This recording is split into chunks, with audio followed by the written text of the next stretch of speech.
लगातार जो रुझान है जो सामने आ रहे, पवन सिंह की पत्नी ज्योति सिंह पीछे चल रही है। ज्योति वो शख्स कह सकते हैं आपकी बिहार चुनाव के दौरान काफी चर्चा में रही, काराकाट से चुनाव लड़ने के लिए तैयार हुई ज्योति सिंह फिलहाल पीछे चल रही हैं, ये जानकारी आ रही है सामने। अच्छा राकेश जी, देखिए ये जो तस्वीर है कहीं ना कहीं अभी फिलहाल ये धीरे धीरे स्पष्ट जरूर होगी, लेकिन जो ट्रेंड है क्या वो बदलेगा? क्या इस बार सचमुच लोगों इतना ज्यादा जो वोटिंग परसेंट लगभग 10% ज्यादा होना, महिलाओं का इस तरह से इन्वॉल्व होना, मतलब कहीं ना कहीं एक संकेत तो साफ दे रहा है।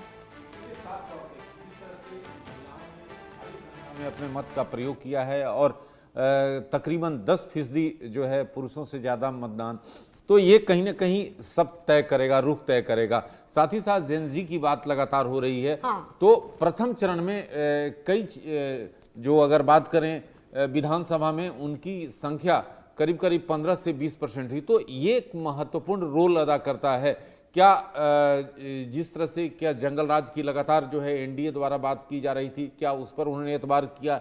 क्या पलायन या रोजगार के मसले को लेकर जो तेजस्वी द्वारा लगातार इस बात को लेकर बातें कही जा रही थी, उस पर जो है जेन जी ने विश्वास किया?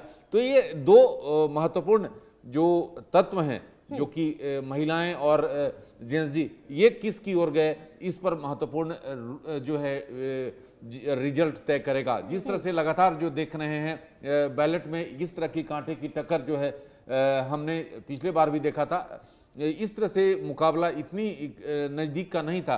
तो ये देखना काफ़ी महत्वपूर्ण होगा कि जैसे ही जो है बैलेट की गिनती खत्म होती है उसके बाद ईवीएम की गिनती शुरू होगी, तो क्या जिस तरह से जो दोनों गठबंधन है आखिरकार किस तरह से आगे बढ़ते हैं। और ठीक है राहुल लाल जी, मेरा सवाल आपसे होगा क्योंकि देखिए ये जो तमाम सीटों के जो भी रुझान सामने आ रहे हैं, चलिए मैं आपके पास आऊंगी राहुल लाल जी, और बड़ी खबर का रुख कर लेते हैं। बड़ी खबर इस वक्त सामने आ रही है, 120 सीटों के रुझान आ गए हैं।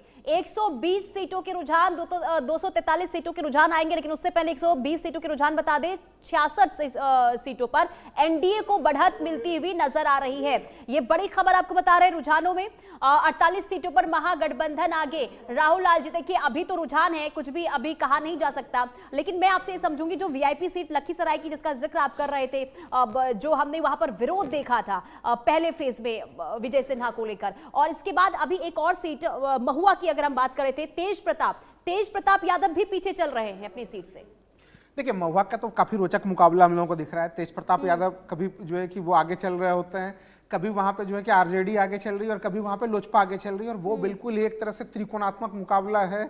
और पहले जो संभावनाएं मानी जा रही थी कि तेज प्रताप के लिए जो है कि वो बहुत आसानी से होगा, तो वो स्थितियां वहां पे नहीं है। तो वहां पे लोजपा की भी स्थिति काफी मजबूत मान सकते हैं कि इन दोनों के भिड़ंत में आरजेडी और तेज प्रताप के भिड़ंत में वो भी जा सकते हैं।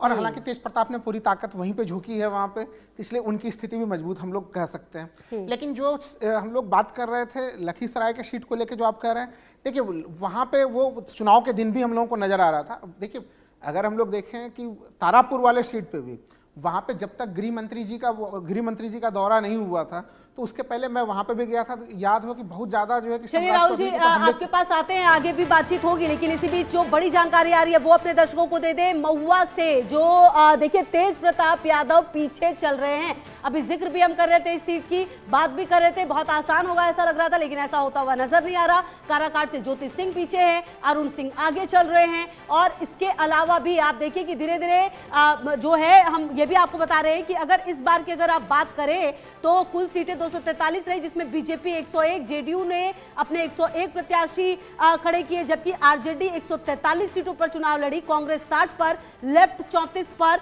वीआईपी 15 पर, आईआईपी 3 पर, आरएलएम 6 पर, हम जो है वो 6 पर, और जो चिराग पासवान है उन्होंने 29 सीट पर अपने उम्मीदवार उतारे। तो कुल मिलाकर आप देखिए कि जिस तरीके से सबसे ज्यादा उम्मीदवारों को उतारने का जो आरजेडी ने काम किया है, कितनी सफलता मिल पाएगी, क्या स्ट्राइक रेट होगा, ये देखना बेहद अहम होगा। अच्छा राकेश जी, मेरा एक सवाल ये भी था, पिछले चुनाव को देखें और इस चुनाव को, पिछले चुनाव में सिर्फ 0.3% के मार्जिन से अगर कहा जाए तो सरकार बनाने से चूक गए थे तेजस्वी यादव, लगभग 12,000 के करीब जो है वो वोटों की कमी थी। तो क्या इस बार वो मार्जिन पूरा करने में कामयाबी मिल पाएगी?